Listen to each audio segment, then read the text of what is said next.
আসসালামু আলাইকুম এভরিওয়ান। ১৬ বছর পর গল্পের দ্বিতীয় পর্ব। তো চলো বেশি কথা না বলে গল্প শুরু করা যাক। গেটের দিকে তাকাতেই দেখলাম ইসি, কিন্তু ও এই অফিসে কি করছে? আমার পিছু নিল নাকি? আমার এসব ভাবনার চেত পড়লো কারোটাকে। অফিসে কিছু নিয়ে একটা শোরগোল লেগেছে। দৌড়ে সেখানে গিয়ে দেখি দুজন স্টাফ নিজেদের মধ্যে কিছু একটা নিয়ে তর্ক করছে, আর সেটা নিয়ে ঝামেলা হলো। যাই হোক, আমার এখন ইসিকে খুঁজতে হবে, জানতে হবে ও এখানে কেন এসেছে। এর মধ্যে ইন্টারভিউ নেওয়া শুরু হয়েছে। যেহেতু ম্যানেজারকে আগে থেকেই ঘুষ দিয়ে ম্যানেজ করা, তাই আমার টিম মেম্বারদের নিয়ে কোনো চিন্তা নেই। আমার মাথায় এখন ইসি। ওত্তেরি, মিস ইশিতা জামান এই কোম্পানিতে জব করতে এসেছে। গালমে কুচ কালা হ্যায়। আমার মিশন এখন দুটো, একটা তো আগে থেকেই জানেন, আর এখন এই ইসির রহস্য উদ্ধার। পিয়ন বলল আপনাকে বস ডেকে পাঠিয়েছেন। আমি বললাম ওকে। বসের রুমে গিয়ে বললাম স্যার আসবো? ম্যানেজার বলল ও রাজ, আরে এসো এসো বসো। তোমার যে বন্ধুদের জন্য রিকোয়েস্ট করেছো তাদের চাকরি পাক্কা, যাও মিষ্টি মুখ করাও সবাইকে। আমি বললাম ধন্যবাদ স্যার, আপনাকে অসংখ্য ধন্যবাদ। আপনি ভাবতেও পারছেন না আপনি আমার কত বড় উপকার করেছেন। ম্যানেজার বলল আরে কি বলো, তুমি আবদার করেছো আর আমি রাখবো না? গত 1 মাসে তুমি আমার কম উপকার তো করনি ইয়াংম্যান। আমি বললাম এটা আমার কর্তব্য স্যার। ম্যানেজার বলল অল রাইট। আমি বললাম আমি তাহলে আসি স্যার। ম্যানেজার বলল যাও। আমি চলে এসেছি আমার ডেস্কে। অমনি ফোনটা বেজে উঠে। আমি খুশির খবরটা স্যারকে জানিয়ে দিলাম। স্যার অনেকটা নিশ্চিন্ত হলেন। আজকে ওদের নিয়ে প্ল্যান করে কাজটা বুঝিয়ে দিতে হবে। বসকে বলে অফিস থেকে বেরিয়ে গেলাম। ওদের 4 জনকে নিয়ে একটা রেস্টুরেন্টে চলে এলাম এবং সবাই মিলে দুপুরের খাবার খেয়ে আমাদের ফিক্সড করে রাখা রুমে চলে গেলাম এবং ওই কোম্পানির ম্যাপ বের করে ওদের সবটা বুঝিয়ে দিলাম। সব খুঁটিনাটি দেখাতে লাগলাম। আয়াস বলল স্যার লোকটা মারাত্মক বুদ্ধি খাটিয়ে কোম্পানি দাঁড় করিয়ে রেখেছে। অগ্নি বলল আমাদের প্ল্যানও মারাত্মক করতে হবে। আমি বললাম ঠিক ধরেছ, আমাদের কাজ অতি সাবধানে করতে হবে। রাতুল বলল এর মাস্টার মাইন্ড কিন্তু সেই ধরিবাজ বলে মনে হচ্ছে স্যার। নীরব বলল আজও কেউ জানেই না এই কোম্পানির মালিকটাকে, বড়ই অদ্ভুত কিন্তু স্যার। আমি বললাম হ্যাঁ, আমার মনে হয় লোকটা আমাদের পরিচিত, সাধারণ মানুষের মুখোশের আড়ালে ঘুরে বেড়াচ্ছে। নীরব বলল হ্যাঁ স্যার সেটাই। আমি বললাম ঠিক আছে, তোমরা প্ল্যান অনুযায়ী কাজ করবে এবং খুব সাবধান। সবাই একসাথে বলল ওকে স্যার। ওদের বিদায় দিয়ে বাসায় চলে আসলাম। আজকে অনেকটা হালকা লাগছে, তবে ভয়ও হচ্ছে। একা কাজ অনেকটা বেটার, যদিও চাপ বেশি পড়ে। এখন ভাবনা ইসি, ও কেন এত ছোট পোস্টে চাকরি করছে? আবার আমার ফোনে কল আসলো, সিনিয়র ছাড়া কেউ না। আমি বললাম হ্যালো স্যার। স্যার বলল আদিপ তোমাকে কিছু জরুরি কথা বলার আছে। আমি বললাম বলুন স্যার। স্যার বলল তুমি তো জানো এই কেসটা নিয়ে আগে অনেক টিম চেষ্টা চালিয়েছে এবং এর আগে যত পুলিশ অফিসার এই কেস নিয়ে মাথা ঘামিয়েছে সেই কোনো না কোনো ভাবে খুন হয়েছে। আমি বললাম হ্যাঁ স্যার, আমি সব জেনে এখানে এসেছি। স্যার বলল তবে আসল কথা হলো তোমরা ওইখানে সাবধানে থেকো, কারণ সিআইডি ডিপার্টমেন্টের একটা স্পেশাল টিমের উপরও দায়িত্ব দেওয়া হয়েছে। তবে আমি চাই কেসটা আমরা কমপ্লিট করব। আমি বললাম চিন্তা করবেন না স্যার, কেসটা আমরা ক্লোজ করব ইনশাআল্লাহ। স্যার বলল আমার সম্পূর্ণ ভরসা আছে তোমার উপর, ভালো থেকো, নিজের খেয়াল রেখো, বেস্ট অফ লাক। আমি বললাম ধন্যবাদ স্যার, আল্লাহ হাফেজ। ফোনটা রেখে ল্যাপটপে নিজের কাজ করছি। ঠিক তখনই শুনতে পেলাম কলিং বেলটা বাজছে অনেকক্ষণ থেকে। মনে হচ্ছে বাড়িতে কেউ নেই। তখনই মনে হলো বাড়িতে ঢোকার সময় দারোয়ান কাকা চাবি দিয়ে বলল বাড়িতে কেউ নেই। বাধ্য হয়ে উঠে গেলাম। ইসি এসেছে। আমায় দেখে ব্রু কুচকে তাকিয়ে ভেতরে চলে গেল। যাই হোক, উপরে যাচ্ছি। আবার মনে পড়লো ওর ব্যাপারে জানা দরকার, তাই পিছু নিলাম ওর রুমের দিকে। ও ভেতরে ঢুকে দরজা আটকে দিল, তবে বাইরে থেকে কিছু কিছু কথা আমার কানে এসেছে। ফোনে কথা বলছে, কাউকে স্যার স্যার করে ডাকছে। Okay sir, yes sir, don't worry sir, এসব। ও মাই গুডনেস, তার মানে ইসি পুলিশ অফিসার, আর এর জন্যই ওই অফিসে চাকরি নেওয়া। তবে সন্দেহের বশে ভেবে নেওয়া উচিত হবে না, ব্যাপারটা আরো খোলাসা করে জানতে হবে আমায়। মনে হলো ও দরজার দিকে আসছে, তাই কেটে পড়লাম। রুমে বসে আছি, একটা হিসেব কিছুতেই মিলাতে পারছি না। আমার ভাবনাটা আদৌ কি ঠিক? যেই পুলিশ অফিসারদের টিম এই কেসের দায়িত্ব নিয়ে এসেছে, ইসি কি তাদের একজন, নাকি আমার ভাবনাটা ভুল? কিন্তু ভুল হতে যাবে কেন?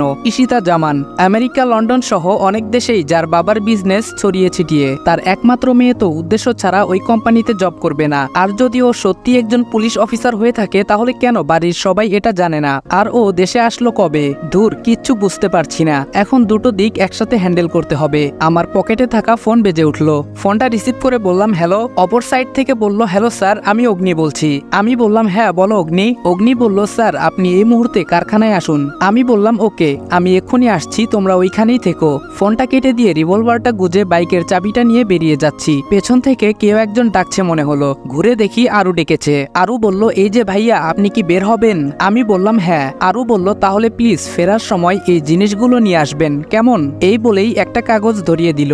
আমি কাগজটা পকেটে গুজে বেরিয়ে গেছি। খুলেও দেখিনি তাতে কি লেখা আছে। 10 মিনিটের মধ্যে কারখানার সামনে চলে এসেছি, তবে বাইকটা দূরে দাঁড় করানো। আমাকে দেখে রাতুল হাতের ইশারা ইশারায় বোঝালো ওরা ওইখানে আছে। আমি খুব সাবধানে ওদের কাছে গেলাম, গিয়ে দেখি রাতুল আর অগ্নি দাঁড়িয়ে আছে। আমি বললাম, তোমরা দুজন এখানে কেন এসেছো, আর বাকিরা কোথায়? রাতুল বলল, স্যার আমরা এসেছিলাম জায়গাটায় একটু চোখ বোলাতে। এসে দেখি ওইখানটায় দুজন লোক দাঁড়িয়ে কি যেন বলা বলি করছে, কিন্তু হঠাৎ করে লোক দুটো ভ্যানিশ হয়ে যায়। তারপর থেকে আমরা অনেকক্ষণ থেকে আড়ালে আড়ালে পুরো জায়গাটা তল্লাশি করে দেখলাম, কেউ নেই। অগ্নি বলল, হ্যাঁ স্যার, লোকগুলো গেটের সামনে দিয়ে আসেনি, আর আমরা তল্লাশি করে দেখলাম এখানে কোনো গোপন রাস্তা পাইনি। আমি বললাম, আছে আছে, একটা রাস্তা তো আছেই, যেটা আমাদের খালি চোখে ধরা পড়ছে না। এক কাজ করো, জায়গাটা ভালো করে আরেকবার ঘুরে দেখো। ওরা তাই করলো, কিন্তু তেমন সন্দেহজনক কিছুই নেই। তাই ওদের বিদায় দিয়ে আমি বাড়ি ফিরবো। তখনই মনে হলো আরুর দেওয়া কাগজটার কথা। পকেট থেকে কাগজটা হাতে নিয়ে দেখি কিছু চকলেট আর আইসক্রিমের নাম লেখা, যেগুলো আরুর খুব পছন্দের। কাগজটা দেখে মুচকি একটা হাসি দিয়ে দোকান থেকে সবকিছু নিয়ে নিলাম। বাসার দিকে যাব, তখনই দেখি বাড়ির গেট দিয়ে কেউ একজন বেরোচ্ছে। কি ব্যাপার, এখন বাড়ি থেকে কে বাইরে যাচ্ছে? আর বাড়ির গাড়িও তো নিল না, দেখতে হচ্ছে ব্যাপারটা। তাই আইসক্রিম আর চকলেটগুলো বাড়ির কাজের লোককে দিয়ে বললাম আরুর কাছে পৌঁছে দেওয়ার জন্য। চেয়ে দেখি রহিম কাকা অবাক চোখে আমার দিকে তাকিয়ে আছে। বুঝতে পারছি না আমি কি এলিয়েন? যাক, এত ভেবে কাজ নেই, ওইদিকে পাখি ফুরুত হয়ে যাবে। আমি মেয়েটার পিছু নিয়ে ওকে অনুসরণ করে চলছি। আমার বুঝতে আর বাকি নেই যে ওইটা ইসি, তবে যাচ্ছে কোথায়। কিছু দূর গিয়ে ও একটা কালো গাড়িতে উঠে গেল, আর আমি ওইখানে দাঁড়িয়ে আছি। কিছুক্ষণ পর মনে হলো ও আমার মতোই ডিউটিতে আছে, তার মানে ও এখন ওই অফিসে যেতে পারে। বলেই দৌড়াতে শুরু করলাম। আমি গিয়ে দেখি অফিসের সামনে থেকে একটা গাড়ি চলে গেল, তার মানে আমার সন্দেহ ঠিক। তাই লুকিয়ে লুকিয়ে আমিও ঢুকে গেলাম, কিন্তু ইসিকে কোথাও পেলাম না। কোথায় গেল মেয়েটা? অনেক খুঁজে ও কোথাও না পেয়ে বেরিয়ে এসেছি। অবাক কাণ্ড, আমি বাড়িতে ঢুকে দেখি ইসি বসে আছে সবার সাথে। কখন এলো ও বাড়িতে, আর কিভাবে? আমাকে ঢুকতে দেখে মিস্টার আফজাল আল ইমরান মানে বাবা ডাক দিল। আমি বললাম, জি বলুন। বাবা বলল, তোমায় কিছু কথা বলার ছিল। আমি বললাম, হ্যাঁ বলুন। বাসার সবাই এখানে উপস্থিত, এর মধ্যে বাবা আমাকে কি বলতে চায় বুঝতে পারছি না। কোনো কিছু আবার টের পেয়ে গেল না তো? বাবা বলল, শোনো রাজ, তুমি আমাদের এই বাড়িতে থাকো, কিন্তু তুমি কি করো কিছুই আমরা জানি না। তুমি বলো না, তাই আমরা জানতেও চাই না। তবে আমরা মনে করি তুমি খারাপ কিছু করো না, সেই ভরসা আছে, কারণ মিজান কোনো ভুল মানুষের জন্য আবদার করবে না। আমি বললাম, ভরসা রাখতে পারেন। বাবা বলল, তবে আসল কথাটাই বলা হয়নি তো এখনো। আমি বললাম, জি বলুন। বাবা বলল, আর 15 দিন বাদে আমার একমাত্র মেয়ে আরিশফার বিয়ে। আমি চাই এই বিয়েতে তুমি আমাদের সাথে থাকো, হাতে হাতে একটু কাজে সহায়তা করবে। আমি বললাম, আমি এখানে একটা কাজে এসেছি, আমার কাছে সবথেকে বেশি গুরুত্বপূর্ণ আমার কাজ। আশা করি বুঝতে পেরেছেন। কথাটা বলেই নিজের রুমের দিকে চলে আসছি। সবাই কিছুটা অবাক হয়ে আমার দিকে তাকিয়ে আছে, হয়তো আমার এমন ব্যবহারটা তারা আশা করেনি। নিজের রুমে বসে আছি, মাথাতে কিছুতেই আসছে না ইসির ব্যাপারটা, ভাবতে পারছি না কিছুই। উঠে ফ্রেশ হতে চলে গেলাম। আজ আর বাইরে যেতে ইচ্ছে করছে না, তাই না খেয়ে শুয়ে পড়ি। খুব ইচ্ছে হচ্ছে সবার সাথে গিয়ে ডিনার করতে, কিন্তু না, এটা সম্ভব না। তবে এখন দেখি বাড়িটা কেমন বদলে গেছে। আগে বাবা মা দুজনে এত ব্যস্ত ছিল যে তাদের যে সন্তান আছে, সংসার আছে, সেদিকে বিন্দুমাত্র আগ্রহ ছিল না। তবে এখন অনেকটাই পরিবর্তন এসেছে সবার মাঝে। তবে এত কিছুর মাঝেও একটা চাপা কষ্ট বারবার অনুভূত হয়, যে তারা তাদের ছোট ছেলেকে ভুলেই গেছে।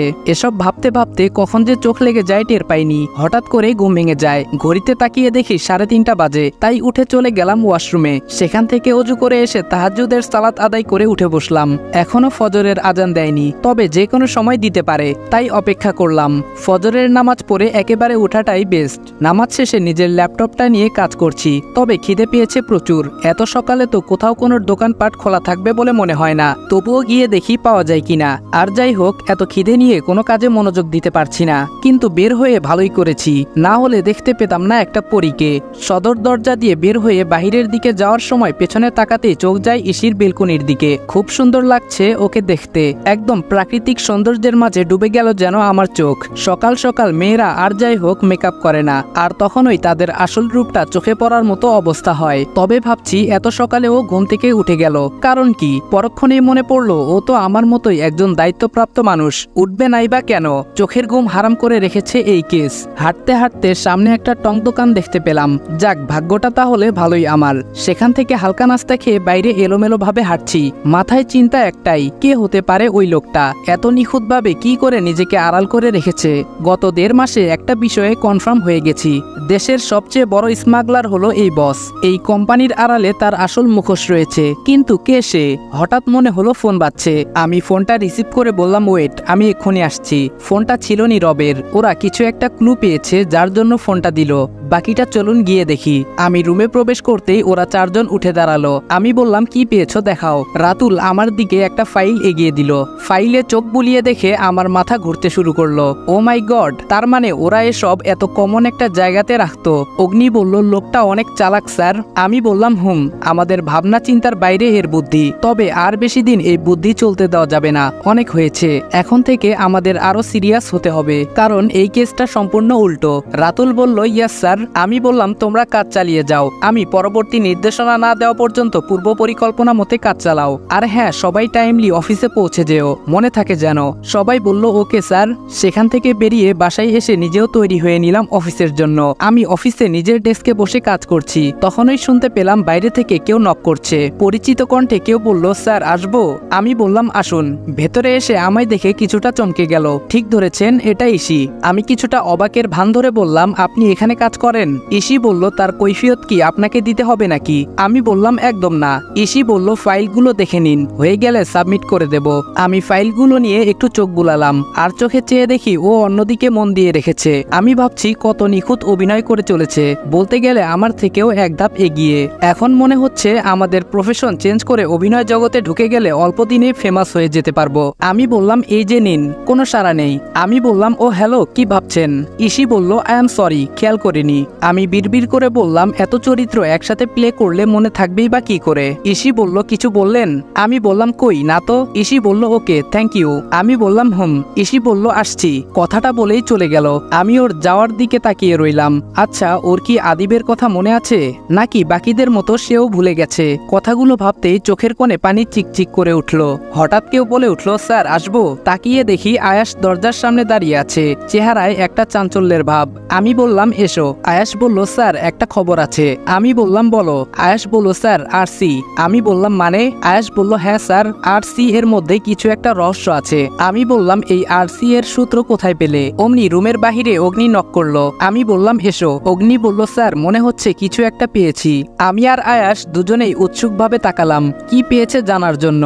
আয়াস বলল, কি পেয়েছিস বল। আমি বললাম, হ্যাঁ বলো। অগ্নি একটা কাগজ এগিয়ে দেয় আমার সামনে, যা দেখে দুজনেই অবাক হয়ে যাই। অগ্নির এগিয়ে দেওয়া কাগজ আসলে কোনো কাগজ নয়, ওইটা একটা ছোট কোড, যেখানে শুধু লেখা আরসি। অপর পাশটা উল্টে লক্ষ্য করলাম হয়তো কোনো একটা ডিজিট লেখা, কিন্তু কি সেটা বোঝা যাচ্ছে না। 5 বা 3 হতে পারে। আয়াস বলল, স্যার এখানেও তো সেম আরসি লেখা। অগ্নি বলল, কেন, আরো কোথায় পেয়েছিস? আয়াস বলল, আমি পাইনি, তবে শুনেছি ম্যানেজার আমায় ডেকে নিয়ে কিছু ফাইল ধরিয়ে দিয়েছিল, যেগুলো কমপ্লিট করে নিয়ে যেতে বলা হয়। আমি যখন ফাইলগুলো চেক করে ফেরত দিতে যাই, তখন শুনি একটা কথা, ডোন্ট ওয়ারি বস, আরসি রাজ করবে। এটা বলার পরেই উনি আমায় দেখে ফেলেন, তাই আর কথা বাড়াইনি। স্যার আমার মনে হচ্ছে আরসি আমাদের সকল প্রশ্নের উত্তর।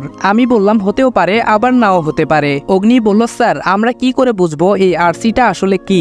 আমি বললাম, ভাবতে হবে, আগে এটা জানতে হবে আরসি এর পূর্ণ রূপটা কি, কোনো বস্তু না মানুষ। তোমরা যাও, নিজেদের কাজ করো। আর হ্যাঁ আয়াস, তুমি একটু সাবধানে থেকো, কারণ ম্যানেজারের জানা মতে একমাত্র তুমি আরসি শব্দ শুনতে পেয়েছো, একটু বেশি সাবধান হতে হবে। আয়াস বলল, আমার জন্য ভাববেন না স্যার। আমি বললাম, আচ্ছা ঠিক আছে, যাও তোমরা। ওরা চলে গেলে আমি বসে রইলাম আমার চেয়ারে। মাথায় এখন চিন্তা একটাই, আরসি কি হতে পারে? এই আরসি এর মানে? কম্পিউটারটা অন করে গুগলে সার্চ করতে লাগলাম, কিন্তু রেজাল্ট 0। এমন কিছু পাইনি যা সন্দেহ করার মতো। এর মধ্যে অফিস টাইম শেষ হয়ে গেছে, সবাই অফিস ছেড়ে বেরিয়ে পড়েছে। তখন ম্যানেজার আমায় ডেকে পাঠালেন। আমি বললাম, স্যার আসবো? ম্যানেজার বলল, আরে এসো এসো। আমি বললাম, জি স্যার। ম্যানেজার বলল, রাজ একটা কথা বলার জন্য তোমায় ডেকেছি, আর সেটা হলো আমি কিছুদিনের জন্য শহরের বাইরে যাচ্ছি, তাই আমার দায়িত্বটা তোমায় কিছুদিন পালন করতে হবে। এই মুহূর্তে তোমার মতো বিশ্বস্ত কাউকে মনে হয় না আমার। আরে ব্যাস, এ তো দেখি মেঘনা চাইতেই বৃষ্টি। ম্যানেজার বলল, কি ভাবছো রাজ, পারবে সামলাতে? আমি বললাম, আগে স্যার আপনার মতো হয়তো এত সুন্দর করে পারবো না, তবে চেষ্টা করব। মনে হচ্ছে আমার মুখ থেকে কথাগুলো শুনে বেশ খুশি হয়েছে। ম্যানেজার বলল, রাজ তোমাকে অনেক ধন্যবাদ। আমি মনে মনে বললাম, ধন্যবাদ তো আমার আপনাকে দেওয়ার কথা। ম্যানেজারকে বললাম, এমন করে বলবেন না স্যার, এটা আমার ডিউটি। ম্যানেজার বলল, সত্যি তোমার মতো ছেলে হয় না, ওয়েল ডান, মন দিয়ে কাজ করতে থাকো। আমি বললাম, দোয়া করবেন স্যার। ম্যানেজার বলল, অবশ্যই। আমি বললাম, বললাম এখন তাহলে আসি স্যার। ম্যানেজার বলল হ্যাঁ এসো। আমি বললাম ভালো থাকবেন স্যার, আল্লাহ হাফেজ। ম্যানেজার শহরের বাইরে থাকবে, এই সুযোগে পুরো অফিস এখন আমার আন্ডারে কাজ করবে। সুযোগটা কাজে লাগাতে হবে আদিব, এই সুযোগ কাজে লাগাতে না পারলে তোর ক্যারিয়ার ব্যর্থ। অফিস থেকে সোজা বাসায় ফিরে ফ্রেশ হয়ে নিলাম, তারপর ফোন দিলাম রাতুলের কাছে। রাতুল বলল হ্যালো স্যার। আমি বললাম হ্যাঁ, বাকিরা কোথায়? রাতুল বলল রুমে আছে সবাই। আমি বললাম ওকে, তাহলে তোমরা সবাই সন্ধ্যা 7:30-এ হোটেলে পৌঁছে যাবে, জরুরি কথা আছে। রাতুল বলল ওকে স্যার। আমি বললাম রাখছি। ফোনটা কেটে চেয়ারে বসতে যাব, হঠাৎ মনে হলো কেউ বাইরে থেকে আমার কথা শোনার চেষ্টা চালিয়েছে। উঠে গিয়ে দরজা খুলে দেখলাম কেউ নেই, হতে পারে মনের ভুল। যাই হোক, কাজে মন দেই। ল্যাপটপ নিয়ে বসে বসে আরসি দিয়ে হতে পারে এমন অনেক নাম একত্রে করেছি, হাজার হাজার নাম। এখন এইগুলো পরীক্ষা করে দেখতে হবে, কিন্তু তা একার পক্ষে সম্ভব না। তাই ইমেল করে সব অফিসে পাঠিয়ে দেই এবং বলি কালকের মধ্যে ফুল ডিটেলস চাই। সন্ধ্যা 7টা প্রায় বেজে গেছে, এখন আমায় বের হতে হবে। বাইকের চাবি নিয়ে বের হয়ে পড়লাম। কেন জানি মনে হচ্ছে কেউ আমায় ফলো করছে, তাই রাস্তা বদলে ফেললাম। অগ্নিদের ফোন দিয়ে জানিয়ে দিলাম ওরা যেন পৌঁছে অপেক্ষা করে, আমার লেট হতে পারে। বাইকটা নিয়ে এলোপাথারি কিছুক্ষণ ঘুরলাম। যে আমার পিছু নিয়েছিল সে বুঝে গেছে যে আমার পিছু ঘুরে লাভ নেই, তাই ছেড়ে দিয়েছে। আমিও এবার হোটেলের উদ্দেশ্যে বাইক নিয়ে ছুটলাম। আমি বললাম তোমরা এসে গেছো, আমি দুঃখিত তোমাদের অনেকক্ষণ অপেক্ষা করানোর জন্য। নীরব বলল না স্যার, কি বলছেন আপনি, এতে সরি বলার কি আছে? অগ্নি বলল আপনি ঠিক আছেন, এটাই অনেক। আমাদের তো টেনশন হচ্ছিল আপনার কোনো বিপদ হলো কিনা তা ভেবে। আমি বললাম না বিপদ নয়, তবে হতে পারতো, আগে টের পেয়ে যাওয়ায় বেঁচে গেছি। তারপর ওদের পুরো ঘটনাটা বললাম। ছেলেগুলো বেশ ভালো, ওরা নিজেরা একসাথে কাজ করে, তাই বন্ধুত্ব হয়ে গেছে। এই কয়দিনে আমাকেও অনেক আপন করে নিয়েছে। ওদের সাথে টুকটাক অনেক বিষয় নিয়ে আলোচনা করলাম, সাথে এটাও জানিয়ে দিলাম ম্যানেজার আমায় দায়িত্ব দিয়েছে। কথাটা শুনে ওরা খুশি হলো। রাতুল বলল স্যার এটা তো মহাসুযোগ আমাদের জন্য। আমি বললাম হ্যাঁ, তবে সাবধান, এটা কোনো টোপও হতে পারে আমাদের পরখ করার জন্য, তাই এত তাড়াহুড়ো করা যাবে না। সবাই বলল ওকে স্যার। ডিনার সবাই একসাথেই করলাম, তারপর ওদের বললাম বাসায় চলে যাওয়ার জন্য। ওরা 4 জন একটা ফ্ল্যাট ভাড়া নিয়ে উঠেছে, সেখানেই থাকে সবাই। বাসায় ঢুকছি তখন একই সাথে ইসিও বাইরে থেকে ভেতরে ঢুকছে। আমায় দেখে আর চোখে তাকালো, যা আমার চোখ এড়ায়নি।